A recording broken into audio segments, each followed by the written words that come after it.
bagaimana nih kabarnya? Semoga selalu dalam lindungan Allah ya. Semoga selalu diberikan kesehatan, kelancaran rezeki, serta tercapai semua apa yang diingin-inginkan.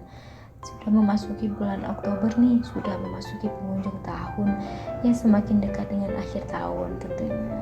Gimana nih pencapaian tahun ini? Apakah sudah sesuai ekspektasi atau masih ada sesuatu yang sebenarnya ingin dicapai? Tetap semangat ya. Jadi kali ini aku akan membuat video budgeting aku yang sebelumnya bulan lalu aku masih belum upload tentang budgeting aku di bulan September, tapi tidak apa-apa teman-teman. Budgeting aku itu sama saja dari bulan ke bulan, hanya mungkin teman-teman masih ingin belajar bagaimana sih cara aku mengaplikasikan tentang budgeting, bagaimana aku menaruh setiap pos uang-uang aku, dan anggaran-anggaran apa saja sih yang aku masukkan ke dalam budgeting dan list bulanan aku. Tetap disimak ya teman-teman. Jadi di awal budgeting aku akan tetap membuat money tracker, jadi aku tahu bagaimana dan berapa sih uang yang aku habiskan dalam satu bulan. Aku tulis dulu, dan ini sebenarnya aku sambil lihat catatan ya teman-teman, hanya catatan aku tuh nggak kelihatan gitu. Jadi aku tetap menuliskan berapa sih nominal dari list yang aku buat, apakah kurang ataukah lebih, itu tetap aku catat, tetap aku anggarkan, karena jika nanti lebih, uangnya tetap bisa untuk diaplikasikan ke pos-pos yang lain, dan bila kurang berarti itu adalah evaluasi untuk budgeting aku di bulan depannya. Tapi tidak apa-apa teman-teman, kalaupun budgeting kita itu pas atau tidak lebih banyak, itu tuh tidak apa-apa, karena budgeting yang baik itu adalah yang menurut aku itu tidak harus lebih banyak ya, malah kalau lebihnya banyak itu lebih harus dikoreksi lagi, apakah benar-benar pengeluaran itu sudah tercover semuanya. Jangan-jangan kita lebih banyak tetapi banyak pengeluaran yang tidak tercover dan selalu merasa kurang di setiap harinya, kan nauzubillah min dzalik teman-teman. Jadi kalau pas itu ya alhamdulillah, kalau kurang itu sudah menjadi bahan evaluasi di bulan berikutnya. Setelah aku hitung-hitung nih teman-teman, ternyata budgeting aku di bulan September itu dan money tracker yang aku buat itu masih sisa loh teman-teman. Sisanya tuh enggak banyak, hanya kisaran 80-an gitu. Tapi alhamdulillah nih, ini suatu rekor nih buat aku, yang biasanya aku hanya sisa 5.000, bahkan kadang itu minus yang aku ambilkan anggaran dari bulan sebelumnya. Tapi kali ini aku udah berhasil menyisihkan atau sudah berhasil bahwa budgeting aku tuh sudah ada sisa loh, dan di keuanganku ini berarti sudah benar nih. Semoga aja aku konsisten ya teman-teman. Jadi di bulan itu aku ada sisa uang 80 ribuan yang aku alokasikan langsung masuk ke saving challenge aku, yaitu ada di dana pajak motor, ada di saving fund yang aku buat gitu ya teman-teman. Dana yang sisahan dari uang belanja bulanan itu terserah teman-teman ya, mau dikumpulkan jadi satu menjadi dana bulanan, dijadikan satu ke dana bulanan yang lain-lain, atau langsung dimasukkan ke sinking fund, itu semua tergantung teman-teman ya. Kalau aku sendiri, aku lebih suka memasukkannya langsung ke sinking fund, karena ya biar sinking fund aku itu segera dapat diselesaikan gitu loh teman-teman. Jadi kan sinking fund itu aku biasa isi itu 1 bulan sekali. Kalau saving challenge setiap ada uang langsung aku isi. Jadi ketika ada lebihan belanja itu berarti sudah termasuk masuk ke saving challenge aku gitu, ke sinking fund aku. Nah teman-teman, aku mulai ya, jadi budgeting bulan ini tuh masih sama dengan bulan-bulan yang lalu, mungkin hanya ada berbeda sedikit dari nominalnya. Nominalnya pun bedanya pun juga tidak banyak, karena pengeluaran aku setiap bulan tuh juga itu aja gitu ya kan. Oke teman-teman, kenapa sih kita tuh harus membuat saving challenge atau membuat budgeting setiap bulan? Ya Karena kebanyakan dari kita itu selalu merasa bahwa kita itu loh kaya, kita loh memiliki uang yang banyak, yang merasa uangnya itu nggak ada habisnya di setiap awal bulan, di setiap habis dapat uang belanja dari suami. Selalu saja kita tuh merasa wah kita tuh bisa loh beli ini, beli ini, beli ini. Padahal uang yang kita buat beli itu adalah uang yang harusnya kita alokasikan ke dana-dana bulanan kita, ya kan. Tetapi kita selalu merasa bahwa uang kita banyak, kita dapat uang nih, nggak apa-apa lah beli dulu. Nah, fungsi dari budgeting itu adalah kita tuh sudah mengatur keuangan kita sudah menyisihkan setiap pos-pos apa saja keperluan kita setiap bulan. Jadi ketika kita butuh uang, jadi ketika kita butuh dana tersebut tuh sudah ada, sudah bisa. Jadi tanpa kita pusing-pusing lagi gitu ya, tanpa kita harus bertanya-tanya, loh kemana nih uang aku, kok nggak ada, apakah dicuri, apa diambil hantu, apa diambil setan. Ya kita sendiri, dan hantunya ya kita sendiri, pencurinya ya kita sendiri, atau kita juga ya yang membelanjakan uang kita sendiri. Jadi itu adalah guna budgeting setiap bulannya. Itu udah aku rasakan sekali ya teman-teman, udah sangat bermanfaat dan sudah sangat membantu aku sekali.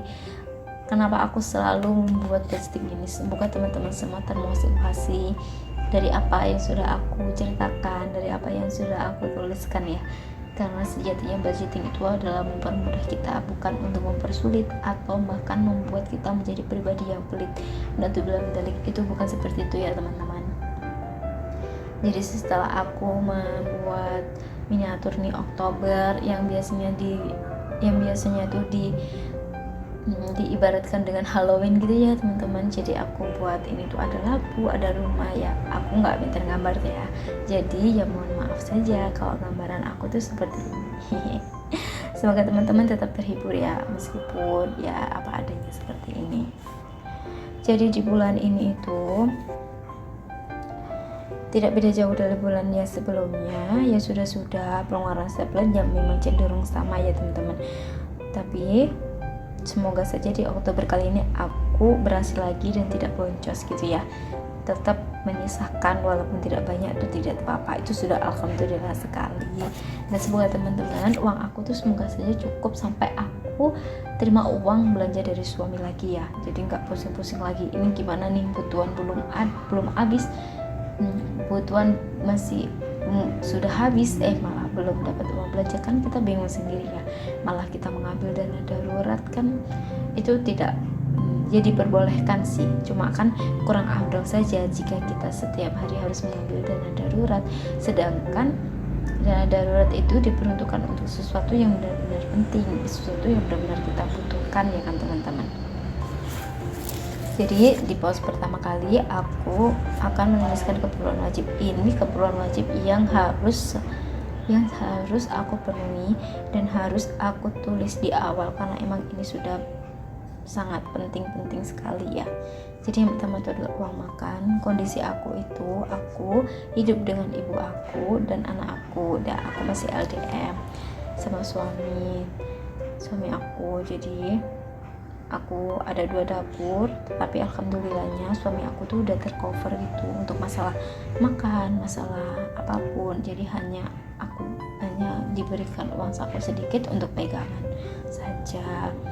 Dan untuk uang makan aku 600.000, orang tua 500, dan laundry 50.000, wifi 150, dan bensin ini 50.000 saja. Karena aku juga nggak pernah berpergian jauh-jauh selama suami itu nggak ada di rumah, mungkin hanya keperluan yang kecil-kecil aja gitu. Jadi total keperluan wajib aku adalah 1.350.000. Dan untuk keperluan suami istri ini itu adalah keperluan yang sifatnya pribadi, tidak untuk general di rumah tangga gitu ya. Untuk suami itu adalah uang pegangan aja, di setiap bulannya tuh ada 300.000. Dan untuk aku sendiri tuh, aku untuk jajan-jajan aku ya, biasanya kan pengen beli cilok, pengen beli pentol gitu, aku anggarkan 300.000 per bulannya. Jadi biar aku nggak over budget dan jajan terus nih. Dan untuk skincare aku budgetkan 100.000, karena nggak setiap bulan harus beli skincare sih kalau menurut aku, karena skincare itu awet. Kalau aku buatnya itu bisa sampai 2 bulan 3 bulan baru habis. Jadi, tapi habisnya pun itu bergantian. Jadi aku anggarkan 100.000 Dan untuk dapur yaitu 200.000. Sekali lagi aku masih tinggal dengan orang tua ya teman-teman, jadi aku masih meminimalisir sekali untuk keuangan makan. Aku hanya menghabiskan 600.000 untuk makan, dan belanja dapur tuh seperti belanja tepung, belanja kecap, saus, dan lain-lain gitu. Dan aku habis 900.000 untuk di pos berikutnya. Dan untuk anak aku sendiri ya dia persnya 100.000. Dan ini udah berita baik banget ya teman-teman, anak aku itu udah aku ajari toilet training gitu, jadi setiap hari itu hanya menghabiskan 1-2 diapers aja di aku pakaikan waktu malam hari aja waktu dia tidur. Dan untuk susu 500.000 dan totalnya 600.000. Untuk sedekah nih teman-teman, aku sisakan 100.000 ya. Dan untuk tabungan wajib aku itu 500.000. Dan sinking fund aku seperti kurban, pendidikan, dan lain-lainnya itu ada 550.000 teman-teman. Dan totalnya tabungan aku tuh 1.050.000. Ini udah tabungan yang wajib banget ya, udah harus terpenuhi gitu, di samping kebutuhan-kebutuhan penting lainnya. Dan total semua kebutuhan aku setelah aku setelah aku perinci dan aku list semua kebutuhan aku itu, ternyata total aku tuh pas ada 4 juta. Kalau ada yang bertanya-tanya berapa sih gaji suami aku, nggak jauh-jauh dari pengeluaran aku ya teman-teman. Dari pengeluaran aku tiap bulannya tuh nggak jauh-jauh dari itu. Jadi pintar-pintar aja. Aku sedikit malu nih untuk share berapa sih sebenarnya gaji suami aku, karena gaji itu adalah privacy ya menurut aku teman-teman. Dan aku tulis 4 juta di sini sebagai pengeluaran aku ya. Alhamdulillah nih 4 juta, nggak apa-apa, nggak banyak pun, nggak sedikit pun, yang penting cukup ya kan. Dan di bawah situ aku lanjut dengan menggambar untuk money tracker aku. Dan kali ini aku hanya menuliskan apa-apa pengeluaran yang budgetnya itu tidak tentu gitu. Contohnya jika keperluan orang tua aku tuliskan 500, ya memang aku harus mengeluarkan uang 500, dan itu tidak perlu aku tulis di money tracker aku ya. Dan biasanya di pengeluaran seperti bensin, seperti uang jajan aku, uang dapur, itu yang ada ke uang kembalian atau ada uang sisa, itu baru aku tuliskan di money tracker agar tidak terlalu panjang ketika aku menuliskan money trackernya ya. Dan di money tracker di kolom pertama itu aku tuliskan keperluan, aktual, dan selisih. Apa sih unitnya money tracker? Yaitu seperti itu tadi ya teman-teman, biar kita tahu kemana sih uang kita, kemana sih kita menghabiskan uang kita, apakah dibawa oleh hantu, apakah dibawa oleh pencuri, ternyata kita habiskan sendiri ya teman-teman. Jadi semua tabel pengeluaran ini aku ada 4 juta. Semoga tidak boncos lagi, semoga masih menyisakan lagi di bulan ini. Semangat budgeting ya teman-teman, semangat, tetap semangat. Walaupun bulan ini gagal, gak apa-apa. Aku awal juga selalu gagal, dan kita mulai lagi di bulan berikutnya lebih konsisten, lebih bisa mengontrol keuangan. Karena kalau bukan kita yang kontrol keuangan, lalu siapa lagi? Ya kitalah yang dipercaya oleh suami untuk mengatur keuangan ya teman-teman. Oh iya, untuk yang paling bahagia di awal bulan adalah memasukkan uang ke dalam dompet keuangan. Dan di kali ini nih teman-teman, aku menemukan satu dompet keuangan yang benar-benar fleksibel sekali, bisa aku bawa kemana-mana dan bisa menemani aku dalam berbelanja. Nanti linknya aku akan kasih di deskripsi box ya teman-teman. Jadi aku memasukkan uang-uangku ini di setiap pos-pos yang udah aku kasih stikernya lucu sekali kan teman-teman. Nanti untuk link pembelian stiker juga aku kasih di description box ya. Ini sangat murah sekali, nggak sampai 1.000 loh teman-teman, tapi bisa membantu sekali aku dalam memasukkan pos-pos nih, bahwa mana yang diapers, mana yang skincare, dan mana pengeluaran bulanan, mana susu anak aku, itu sudah ada label stikernya, jadi tinggal masukkan saja. Gimana nih teman-teman, apakah sudah membuat budgeting di bulan ini? Coba share pengalaman kalian ya, apa sih perlunya budgeting menurut kalian? Kalau kalian mau lebih lengkapnya lagi tentang video-video singkat aku, boleh banget temui aku di Instagram aku dengan nama yang sama dengan channel YouTube aku, yaitu Peach and Summer. Dan jangan lupa untuk tetap memberikan like dan subscribe di video-video aku agar aku semangat lagi dalam memberikan tutorial bagaimana sih budgeting itu dan ilmu tentang keuangan dan saving fund dan cara menabung yang menyenangkan. Dan sekian teman-teman untuk video budgeting aku di bulan ini, semoga bisa membantu ya. Semoga kalian tetap termotivasi dengan video-video aku. Dan tak lupa juga teman-teman, aku memasukkan di saving fund aku yang sudah aku anggarkan sebesar 550 tadi di setiap pos yang ingin aku masukkan. Ada dana lebaran aku masukkan, dan tak lupa juga aku arsir di setiap poinnya.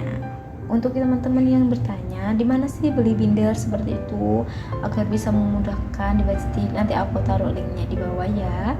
Itu juga murah sekali, 1000-an, tapi sudah bisa membantu teman-teman untuk mengalokasikan gaji teman-teman, membantu teman-teman untuk bisa menabung dengan sangat asik, menabung dengan mudah dan tidak terasa. Untuk pajak motor nih, nggak lupa nih aku ya, karena aku akan memajakkan motor aku di bulan Januari nih. Udah kurang berapa bulan lagi, jadi aku fokuskan untuk di pengeluaran yang jangkanya sudah pendek gitu ya teman-teman. Untuk saving fund kurban ini sedikit-sedikit saja nggak apa-apa ya. Kalaupun nggak bisa tahun lalu, ya tahun depan aku coba lagi. Kalaupun nggak bisa tahun depan karena dana belum tercukupi, aku akan coba lagi di tahun depannya lagi, karena Allah itu memanggil semua yang mampu ya teman-teman, bukan yang kaya. Semoga selalu dimampukan untuk berbuat baik, amin amin ya rabbal alamin.